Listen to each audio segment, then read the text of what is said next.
Hello knitters and friends, welcome to the Seedling Stage Knitting Podcast.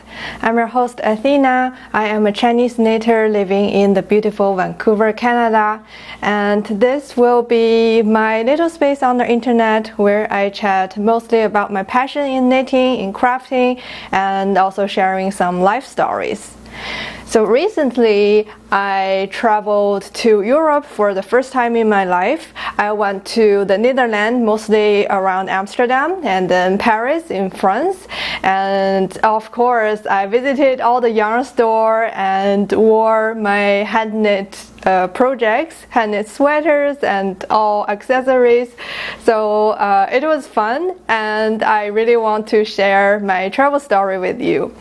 I wanted to make some kind of vlog, but when I'm actually during the traveling, I found that the vlog format was really not for me because I can't really have a camera there and do my travel. I want to be fully in the moment, and having a camera there just make things weird. So mostly I would just taken photos, but I hope that with this format of a knitting podcast where I can do a narrative version of this vlog, so that now I'm sitting here, I'm fully being present with you and talking, thinking about my memories and sharing all these souvenirs and memories with you. So hopefully it will be a slightly different episode and still very fun for you, and I'll chat about knitting projects and things that I wore that I knitted before with you throughout this video. And also after my travel I came back and knitted and crafted a lot more things, which I also talk about. So that's a mouthful of start. It's been 2 or 3 months since my last video, so I can be a little bit rusty. Bear with me. Okay, so without further ado, I'll start, and let's go back to April and talk about my travel story. So I mostly traveled alone, where I visited a friend of mine, old friend of mine who's living in Amsterdam, and they kindly hosted me. So the journey starts from me hopping on a flight from the airport of YVR in Vancouver. And I packed a lot of my knitting, including sweaters and accessories, and that's the part where the story went a little bit sad. So I packed a hand knitted shawl of me. It's not this one. This is my grandma's hand knitted shawl from, I don't know, 20 or 30 years ago, and she kindly gifted me. And in my last video you can find me showing you another hand knitted shawl, which is like a copycat version of this one, but in like a light gray color and in thinner yarn. And I knitted that, and I brought that to the airport and hopefully wanted to wear it throughout my trip. But then I was chilling out in that shawl, and I was so excited to hop on the airplane that I dropped that shawl in the airport. I filed a lost and found report, and they never found it. So that's the sad part of the story. But I'll make up for it. So in a little bit I'll tell you about that. And on my flight I always bring some knitting projects so that I don't get bored through. It was a 9-hour 15 minutes flight, so I knitted half of the way and slept half of the way. And what I'm wearing now, this purple cardigan, was part of the project. I have now finished it, but during that time I was still working hard on it. So let me just talk about this project while I'm here. This is, for now I think I will call it Lilac Bush Cardigan. This is my own design, and if you have been a viewer before, if you watched my last episode, you might recognize the yarn, but not the project. It was unraveled from an older project. So last year, I knitted a pullover with all over lace pattern. Also my own design, and it was like a raglan pullover sweater. And in my last episode, I think I said I rated it a B, but like the more I looked at it, the more I hated it.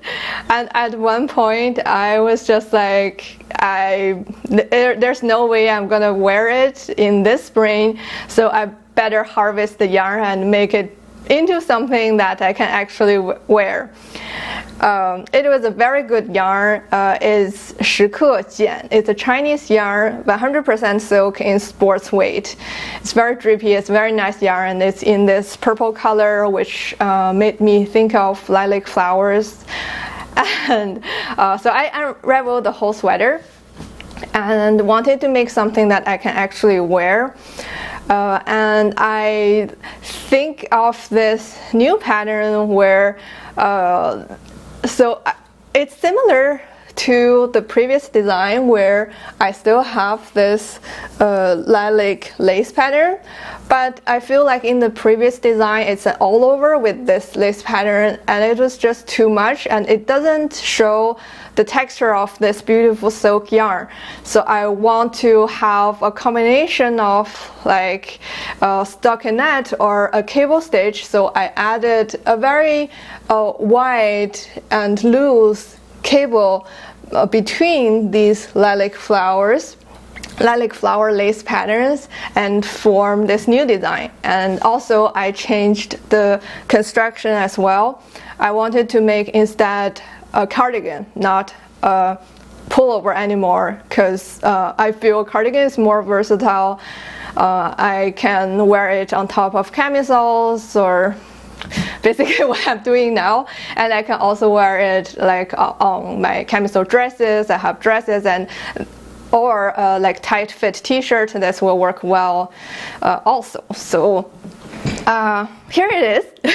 That's my new design, and I'm very proud and happy with it.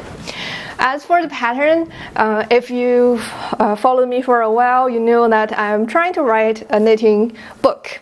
That's my trying to write my first knitting pattern book, and this will go into part of the design collection. And this book will be about four-season knitting, and this will be a spring-themed knit inspired by my hometown Harbin in China, where in my hometown lilac flower is very famous. It's our favorite flower, and during the spring all the lilacs are blooming and the fragrance is everywhere. So that reminds me of my hometown. This color of yarn reminds me of my hometown, of the lilac flowers. So that's the design story behind it. And I think now this time I'm super happy with it. I'm not going to unravel it anymore, and I've worn it in many occasions, and it's very work appropriate as well. I've actually showed off this sweater during my work meeting and got a lot of compliments, and that was fun. Construction wise, it's not that hard. It's like just a flat piece with some neck shaping, and then the sleeves, and all in this same pattern, and the edge is just a few rows of stockinette stitch. I'm super happy about my button band. Yeah, if you can see, it's knitted during the main panel, so you don't have to pick up stitches or anything. You just finish knitting the button band while working the stitch patterns. And I'm super happy with the buttons. It's in the same shade of purple. If you're in Vancouver, I highly recommend Zissou store in downtown. They have the best button collection, and there were like, when I tried to pick up the button, there were like 10 or 20 options that are similar shades, different textures, different sizes, and I spent some time and picked the most appropriate one. So I think everything about this is perfect. This is like S tier stuff. I'm super happy about it now. So I think the moral behind this story is, if you hate one of your knitwears, don't be afraid of unravel it and make it into something that you prefer so that you can wear it more often. And that's the advantage of knitting. Like, you can always unravel the yarn and make it into something new, that makes something that works for the current version of you. Okay, I digress. Back to my trip. So this was one of the projects that I brought onto my airplane, and as I was a bit anxious that one project is not enough fun for me, I brought another one, and I can show you my other whip during the project, and it still remains a whip now because it's a big project. Ta-da! This is very plain, but it's I think it will be an interesting project. This is my own design as well. I think I'm going to call it maybe Riverside Camisole dress. It would be a camisole dress inspired by my hometown, where there's a Songhua River, and during the summer we like to walk alongside the bank of Songhua River. So we have a special name for the riverside. In our dialect, it's called Jiangyar, so it would be Jiangyar camisole dress for the design name. It's knitted with linen yarn from China. It's 10克 something. I'll print the yarn name here. You probably can't buy it, but you can buy any other linen yarn that's available in your local yarn store. Very plain design, but with some thoughtful details. It has two sides. One side is this V-neck shape. The other side is this just like horizontal or square neck shape, and I made a very wide strap, because when it's going to be a camisole dress, it will be quite heavy, and linen yarn can be quite heavy, especially if I'm going to knit this into a dress, and I don't want like the pressure on my shoulder to be too much. So by making the straps wider, I can make the pressure smaller and more comfortable for me to wear. And it's also both sides can be worn as the front side depending on how much neckline I want to show. This square neck is probably more work appropriate. The side is more summer, like beach vibe. Both are pretty fine. And I'll just keep knitting it. The top part has been blocked, and you can immediately see that this part hasn't been blocked. As you know, with linen yarn, before blocking and after blocking, the drape can be very different. And that's it. The yarn has like a shiny, I don't know if you can see, but it has some sparkles alongside the linen, so it's it makes a very cute fabric. And I'm going to add some lace pattern at the very bottom of the hem, but I'm far from there, and to be honest, I don't think I have enough yarn. I'm going back to China in the month of June, so I will try to buy some more of this yarn to finish this dress. I think it might be like below knee long. I want it to be long and flowy and fun and like summer beach vibe. So yeah, I'll put the work into it.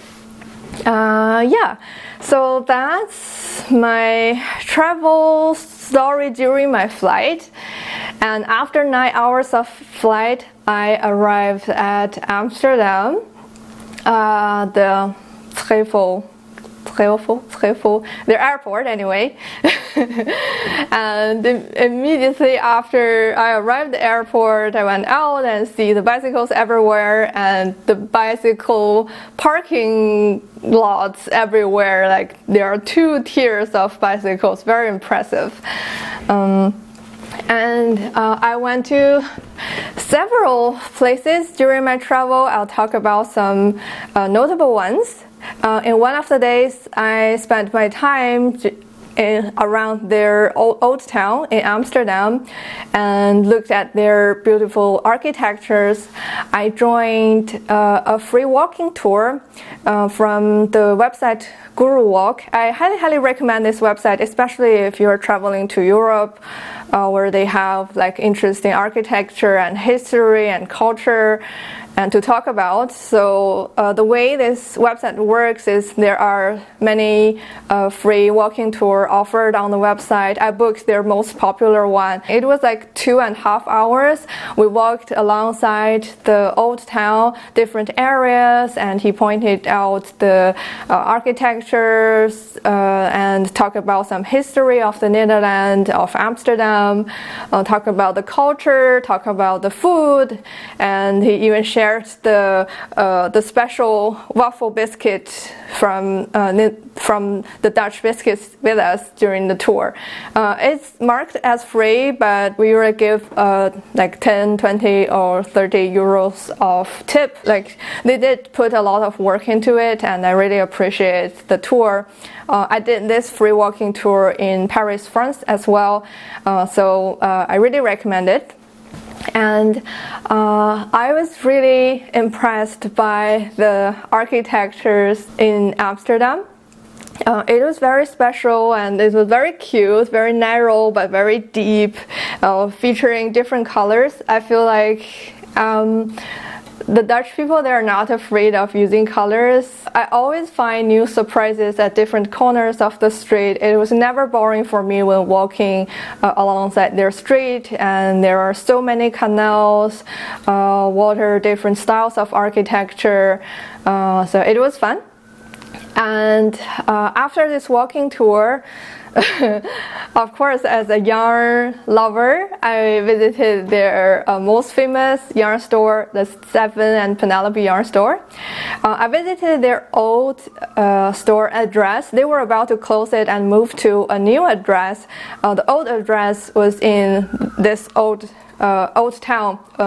downtown part of the city, and the new address is in a different part, which is a bit far. And I was lucky, and I liked the old location. It's small and narrow, but with a lot of hand-dye yarn, colorful yarn, Stefan and Penelope yarn, and it was all on sale, like 25% off or something. So it was quite a good deal. And the storefront was very cute. There was a yarn decorated bicycle in the front. And I bought something. I got this skein of chin fiber. I think it was wool in fingering weight. The color is called slate. It's called merino singles. Color is slate, and it's 25% off. So I got it. And it's in this. Please focus. And it's in this beautiful purple and green shade, and you know these are kind of my colors, and with some red dots. So I think it's pretty nice. And I don't use hand dye yarn, especially like these colorful ones, much. But I think let me tell you why I bought this, because I lost my shawl. And I think I'm going to knit this skein of yarn into that shawl, and 400 meters, that's just enough for more than enough, I think, for that project. So that's my plan for now, and maybe in future I found different yarns or so. Anyway, with this purchase, my broken heart for losing the shawl was taken care of. So yeah, so that's one of my traveling days in Amsterdam. And moving to a different day, I went to see their tulip fields. My friend rented a bike and led us to the tulip fields south of Amsterdam, near this little town called Lilac, and there were acres and acres of tulip fields, flower fields. There were daffodils, there were hyacinth, and so many different colors. It was very impressive, and you can just bike along them and see all the different colors and take pictures. And one motivation for this travel was to see the tulip fields, and also going to show you the picture, and I'm going to show you the object of my knitted tulips. So this has everything. This has everything. So it's a tulip, knitted tulip flower, with the bulb and even with with the roots and leaves and the flower. There are 6 flower petals, just as real tulip. It even has those buds in the middle. I've embroidered some details here. And these are my own design. I'm very proud of it.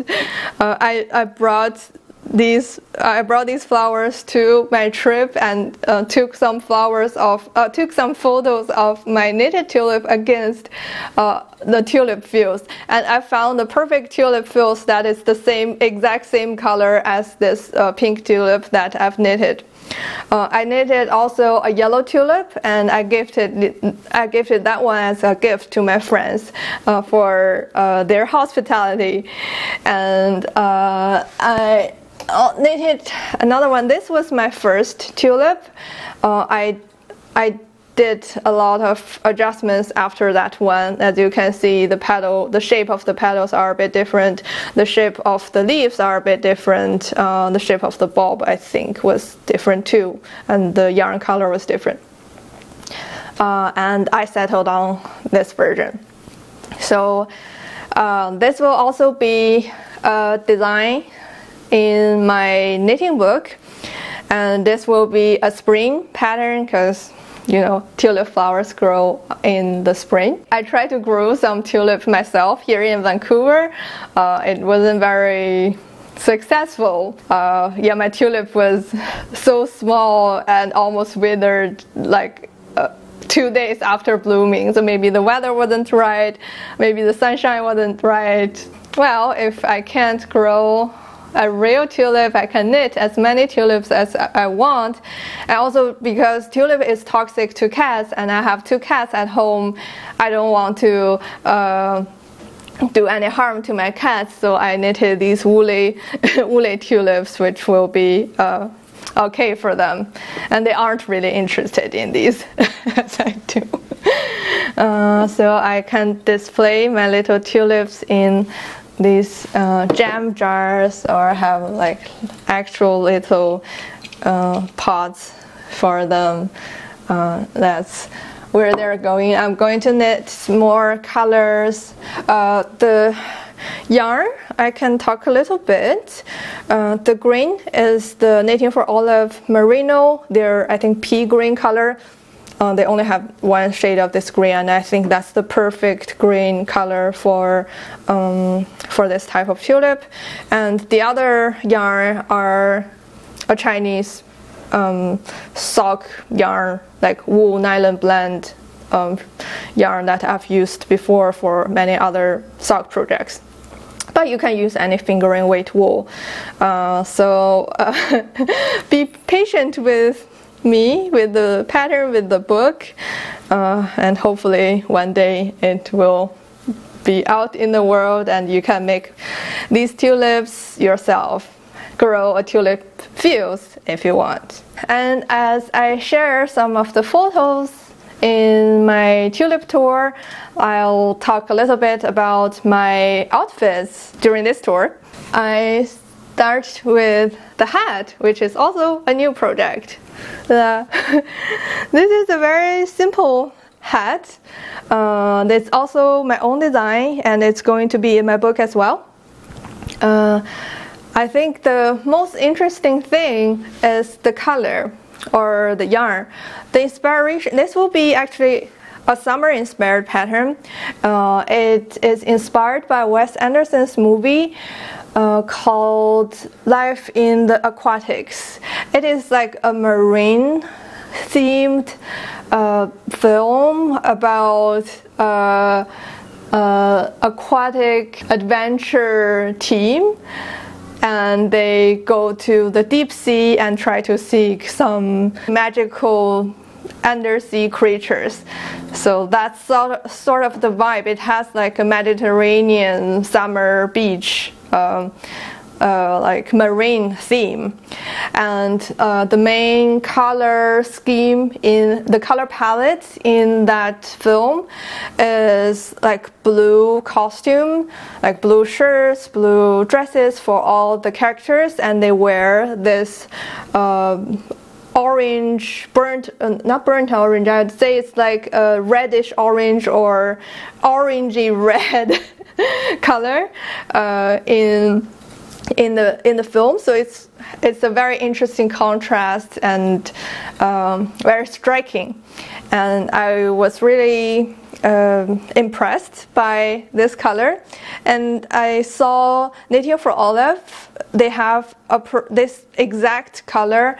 I think it was called blood orange. The color is called blood orange, and this is their fingering weight merino yarn. It is only knitted, the hat is only knitted with one ball. It's a very plain hat, just a single rib and with some crown shaping and very basic techniques, but there are many ways to wear it. Like usually I would just fold it double and wear it, and I like this sharp tip here. But you can also like fold more rounds and just to push it down and wear it with this round top. And I also figured out a new way to wear it the other day, where you can roll the edge into like a tube, so it almost looks like a hem of a hat, like that. And there will be a little bit of that, the edge of the hat here. So many ways to wear it, and I think it will be very fun to make this into different colors. And I would like to share a little tip which I learned from Jenny from Slow Knits, that when you want to knit ribbing, actually your wrong side will look much neater than your right side. So what I did with this hat is actually I knitted this way. This is my right side.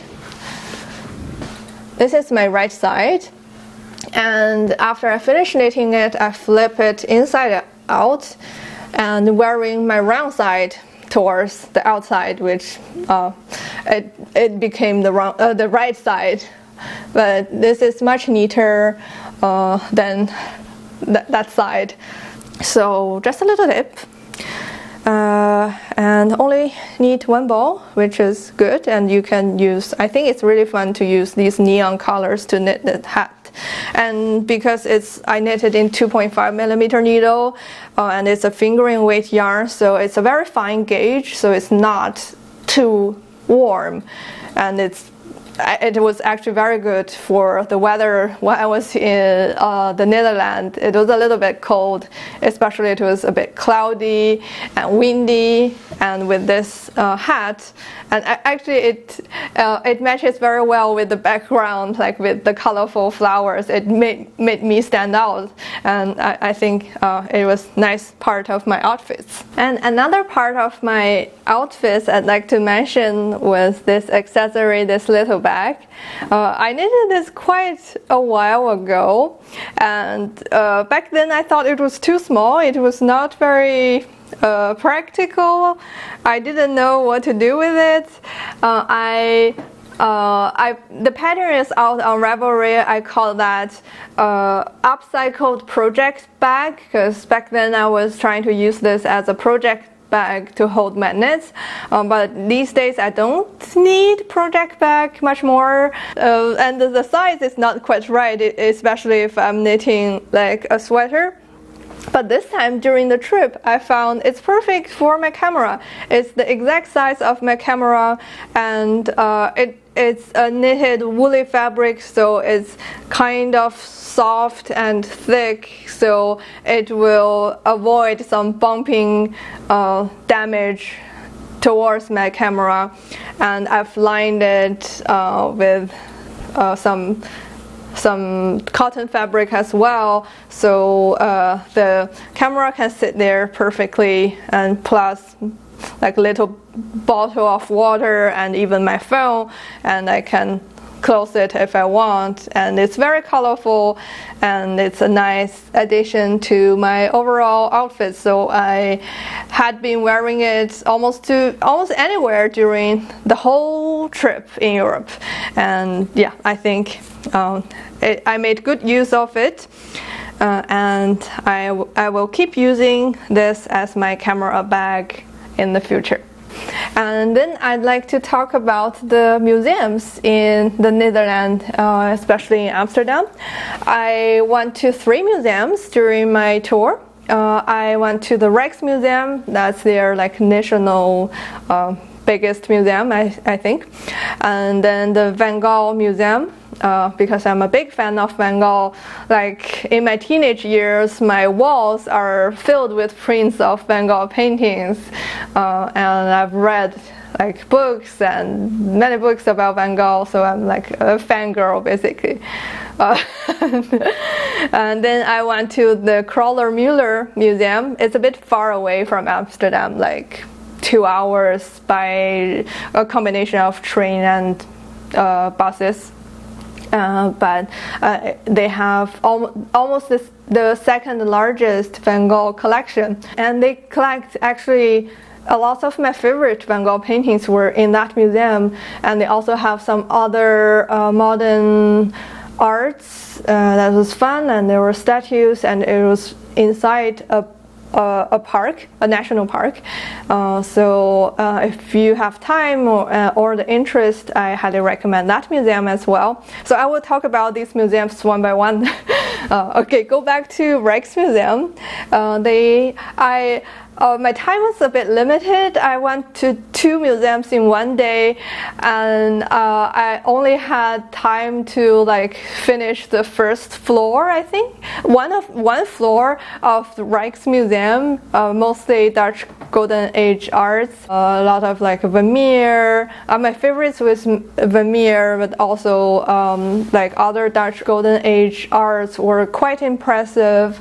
I got this postcards book as a souvenir. They have like 50 different Dutch Golden Age paintings. This first one is Little Street by Vermeer.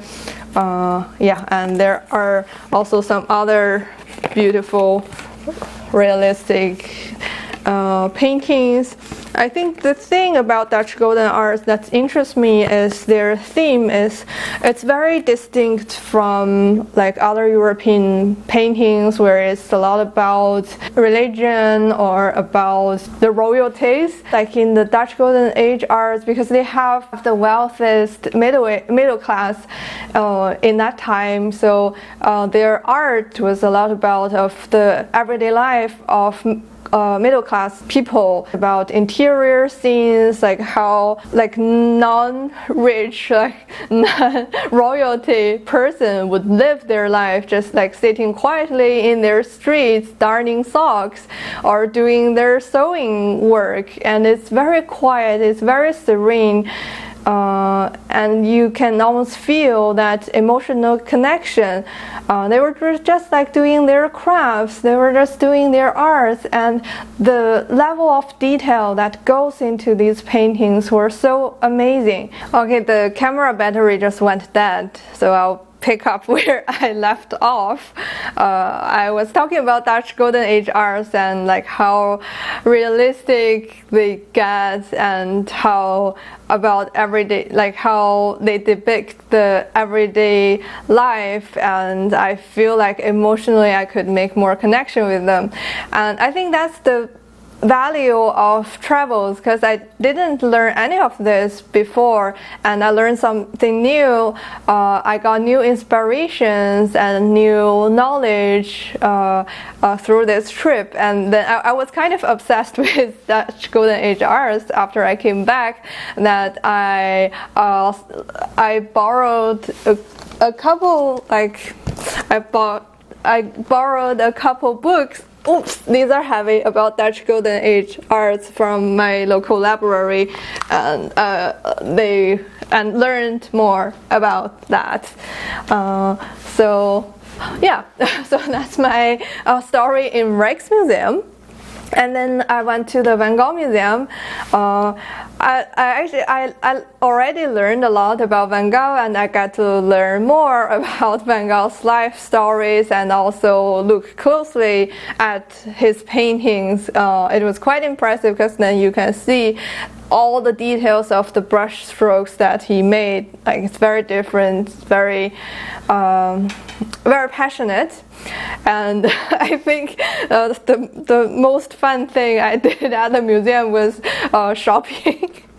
Was shopping at their gift store. I bought so many things.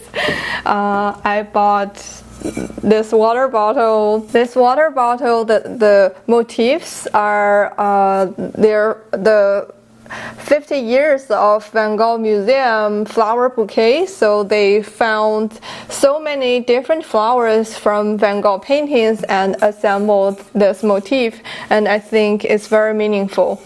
So meaningful that I bought another item of this motif, and that is a 1,000-piece puzzle, and I've finished it since and framed it.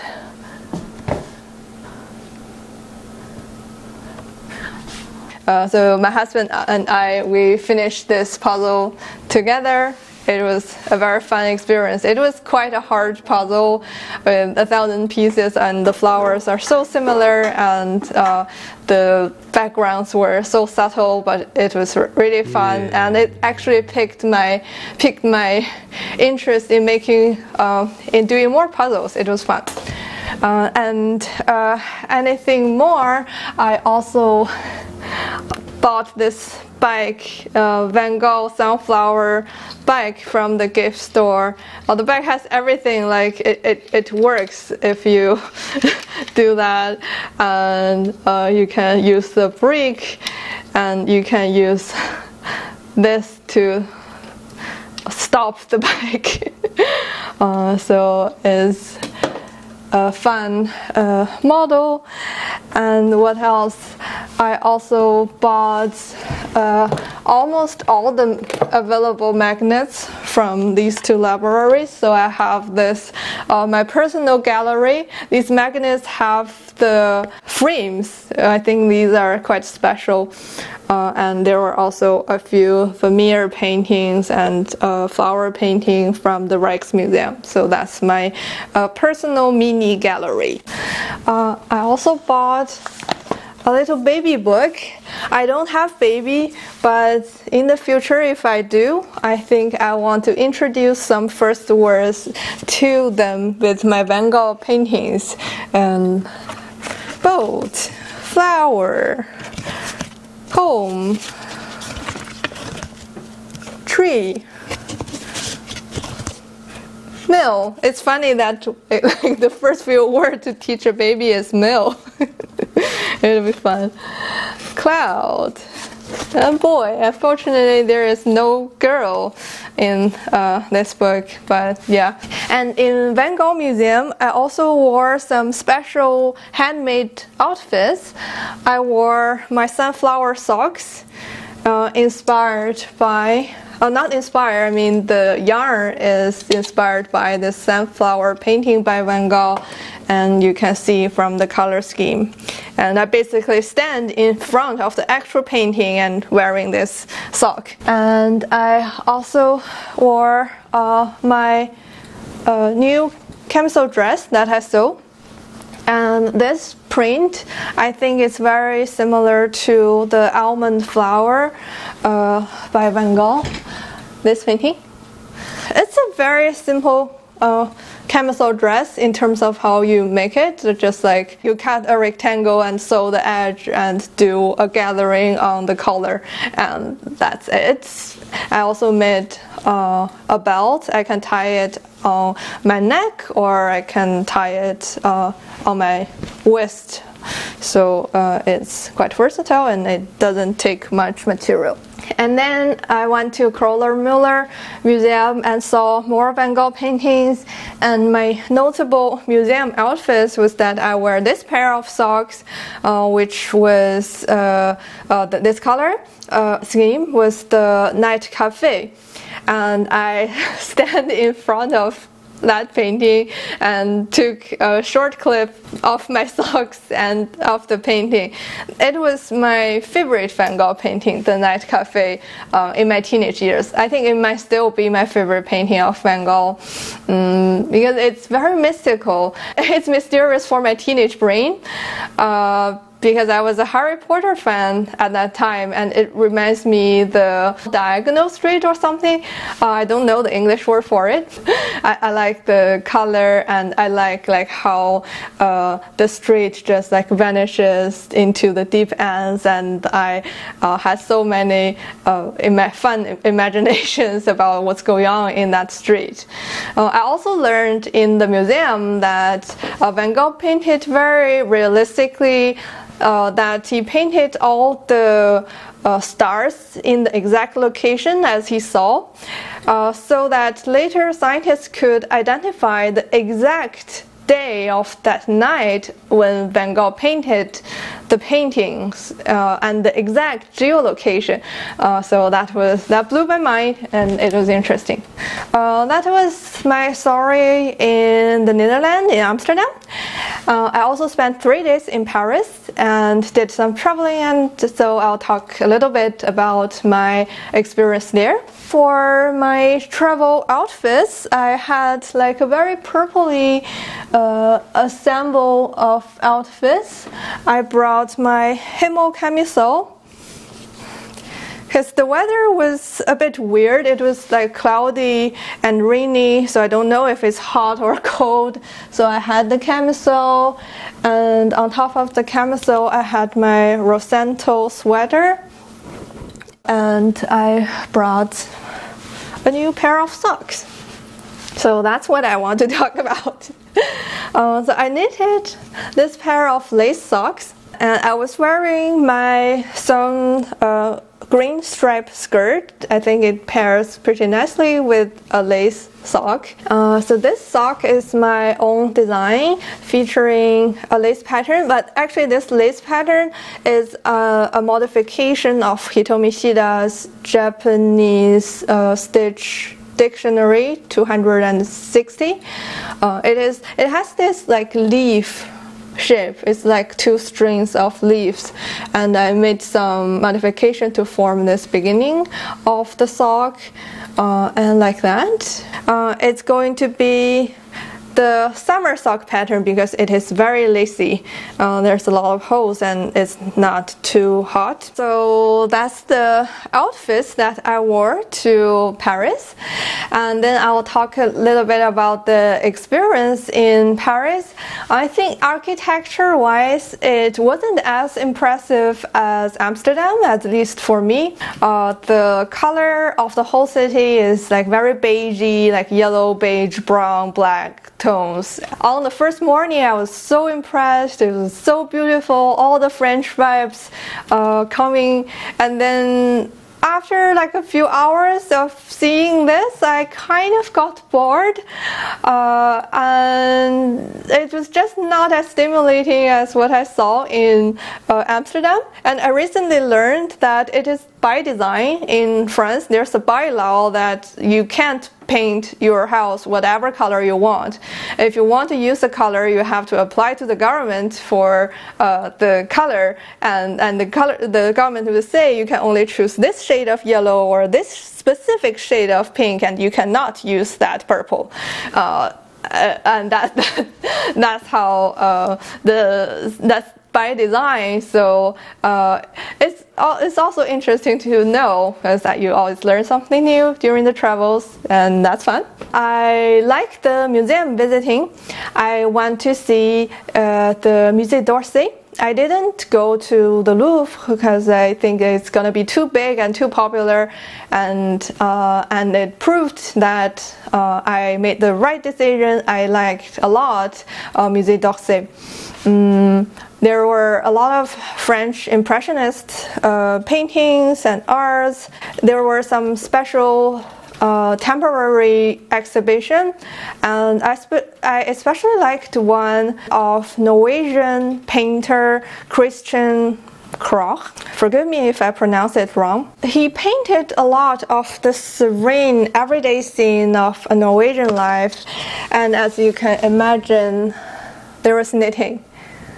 In this painting, there's a girl who was knitting, likely with a 4 double-pointed needle on probably a baby's mitten or a sock or something, like very small circumference thing, and there's a little baby, and it's very quiet, and it just gives me a very calm feeling from the painting. And there were also a couple other paintings that involves knitting. It was fun, and I bought this postcard as a souvenir, and I'm hanging it currently just on top of my knitting armchair. Other than that, I also did a full afternoon of yarn shop tour in Paris. I went to 3 yarn stores in Paris, although I planned 4, but I only had time to go to 3.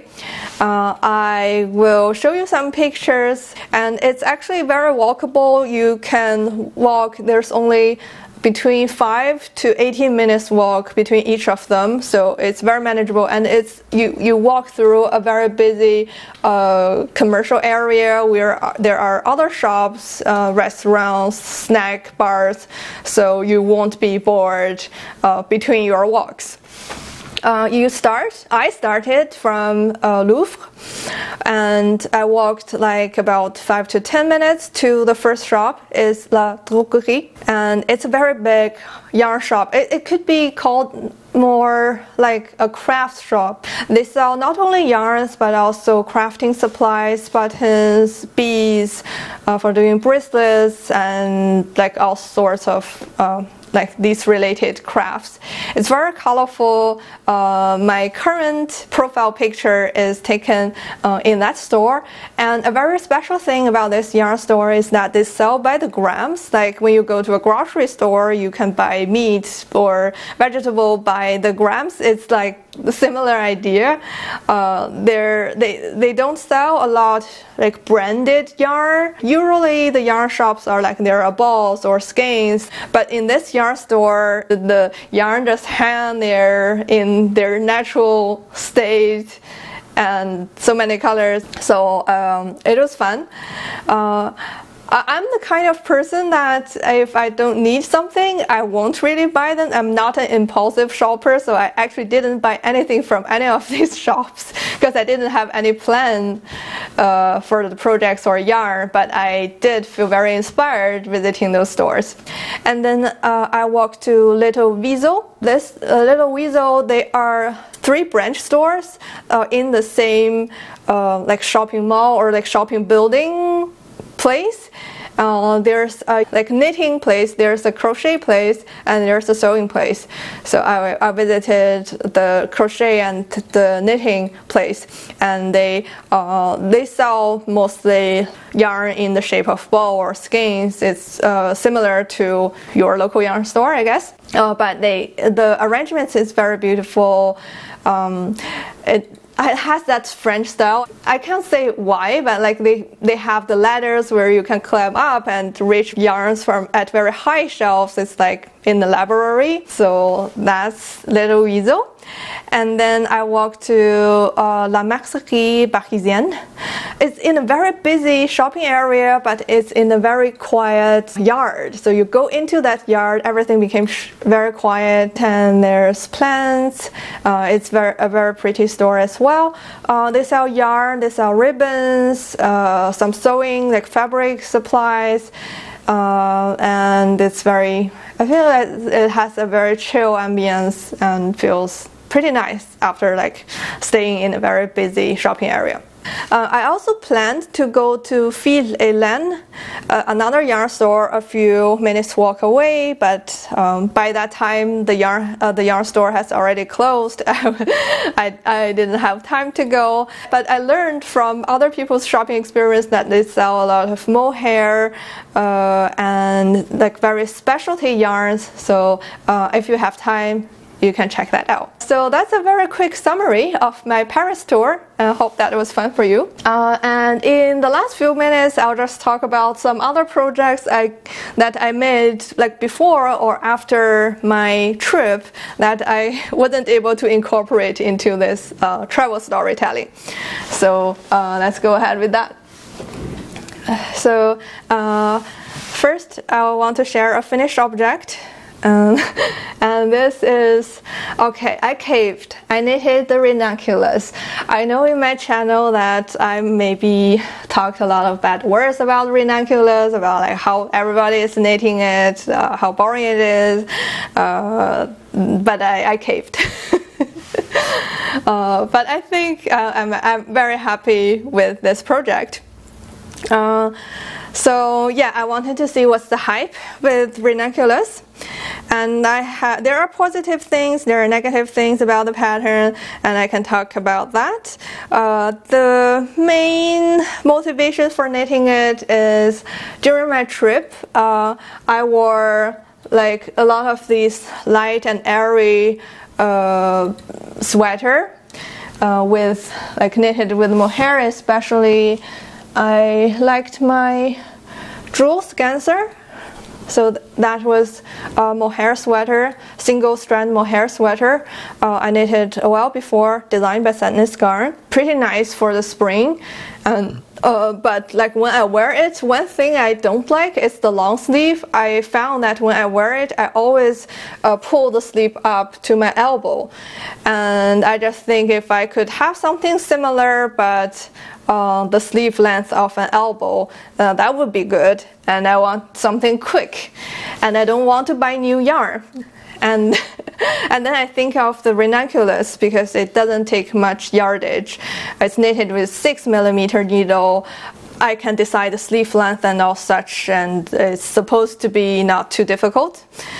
So I dig into my stash. I found I have this. This is 10克. It's one of their silk cashmere, brushed cashmere blend. It feels like it's similar to those silk mohair, but it's with cashmere fiber. So it's a very luxurious yarn. And I don't have much. I only have like less than 2 balls, like probably 35 grams or something. The yardage is only enough to knit the first size of Ranunculus, and that's what I did. And that's all I used. Like I can show you how much yarn I left. These are how much yarn I left. Because it's a top-down construction, I can decide when to stop. Yeah, and I think it's so perfect. It's so light, like you can scramble that into a very small ball and stuck that into your purse. And also, I've been learning belly dancing for more than half a year now. I'm very devoted. And I feel this makes a good belly dancing costume because I can wear like just a bra and and this is a very see-through fabric, and it looks very drapey, airy, and mysterious and sexy, and I think it's a good combination. So I mostly followed the pattern. I didn't do much. This is for the neckline. I didn't use any of the methods. I used the cast on method. I used cast on using a crochet hook on your knitting needle. It's like provisional cast on. It's similar to the type of provisional cast on where you sort of do a crochet chain, but you make your crochet chain around your knitting needle. And I found this is currently my favorite cast on method, especially for these colors. It has a structure. It's easy to do. You don't need to estimate how much yarn you need in the beginning, not like the regular long tail cast on. And just because there's a little crochet chain on the bottom, it gives you the structure, especially if you want to join the round. It won't twist much because you can easily identify which is the side that's supposed to be at the bottom. So I highly recommend you use this method, and the neckline is just the right size that I want. And then I just followed the pattern. I did everything according to the pattern. I do a short sleeve. I need to follow their long sleeve version. I didn't do their diagonal sleeve thing.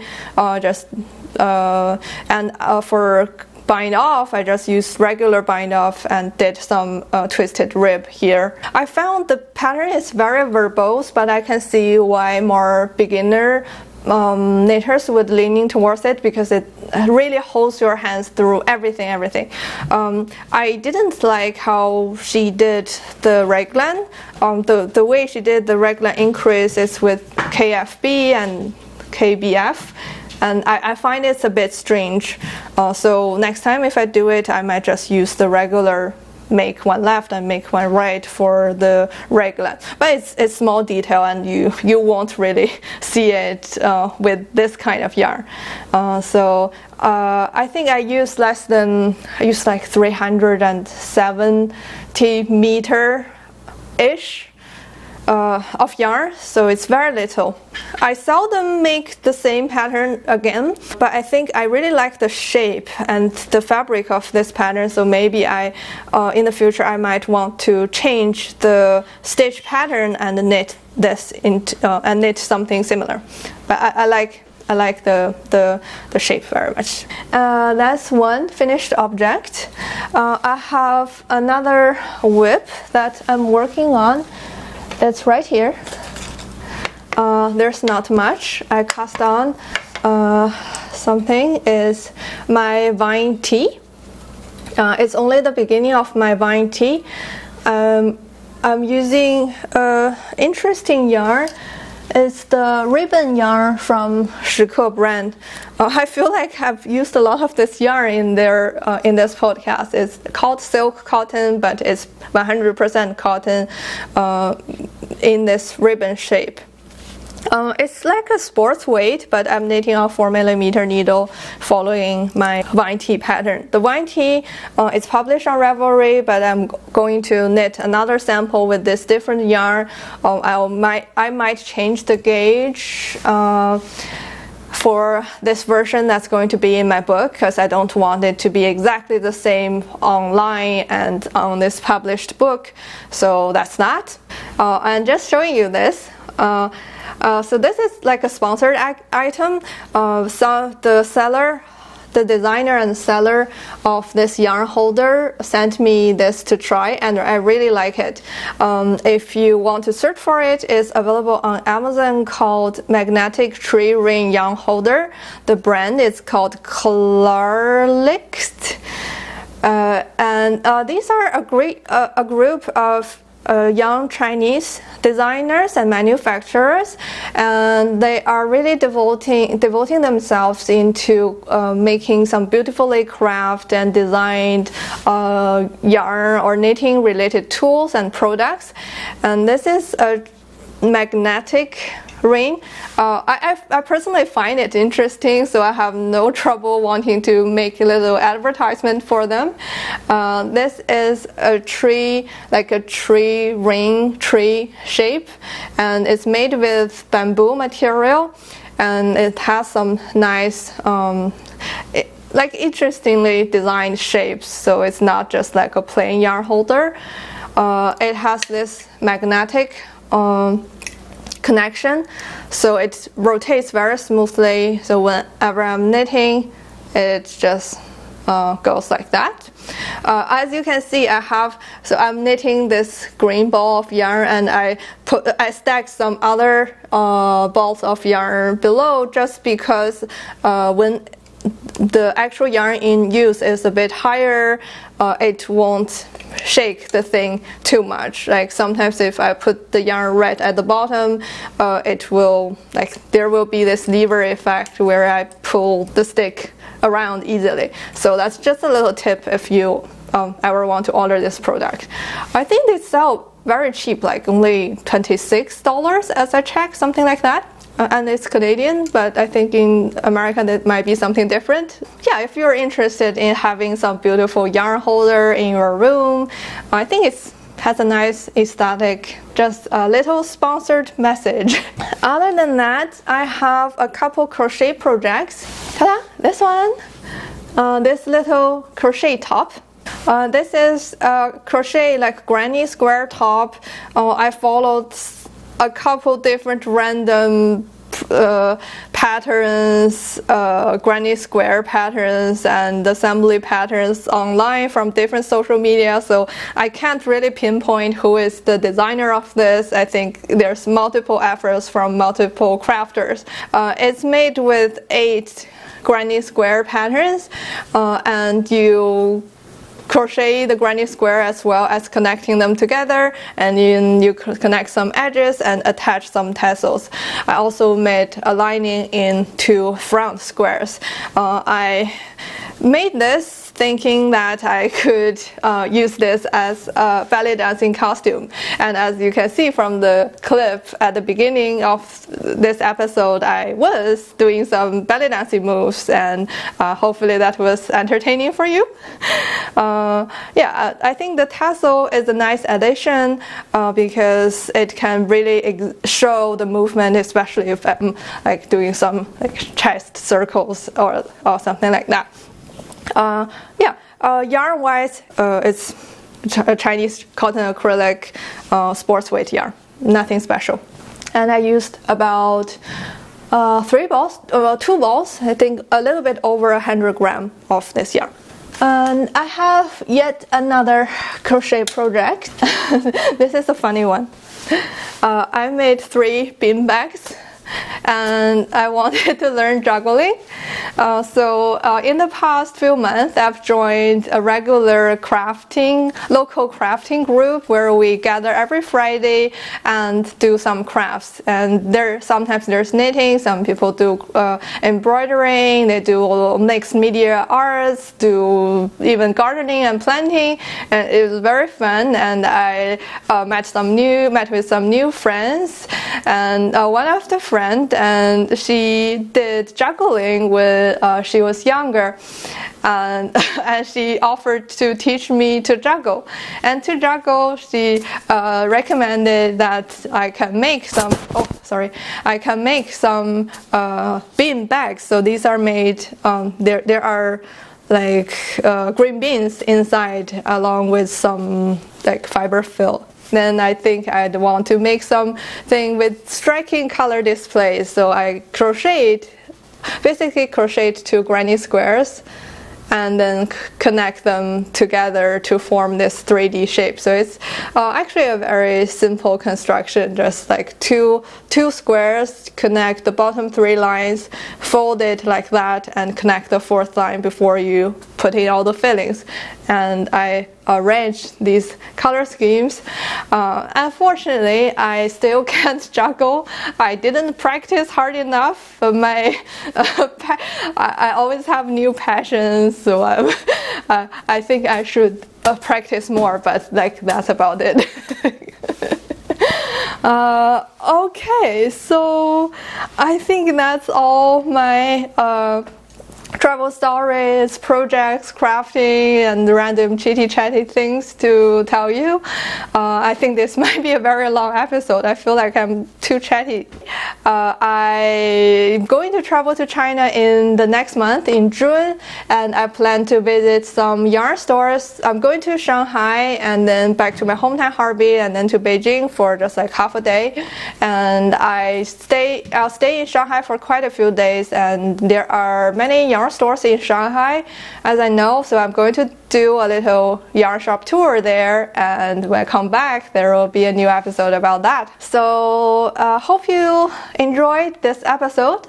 If you do, please consider making a comment and recommending my channel to your fellow crafters, and I always thank you for your support.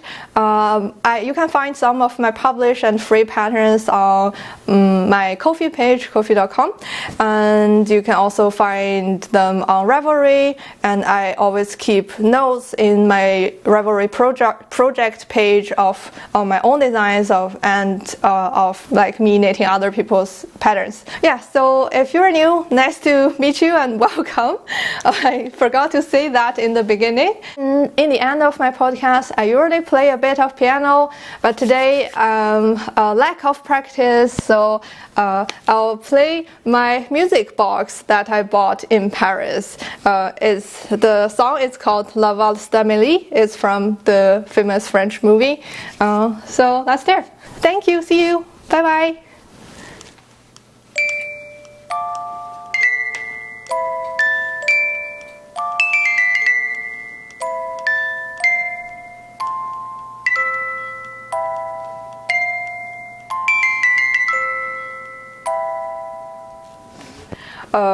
From the same motif.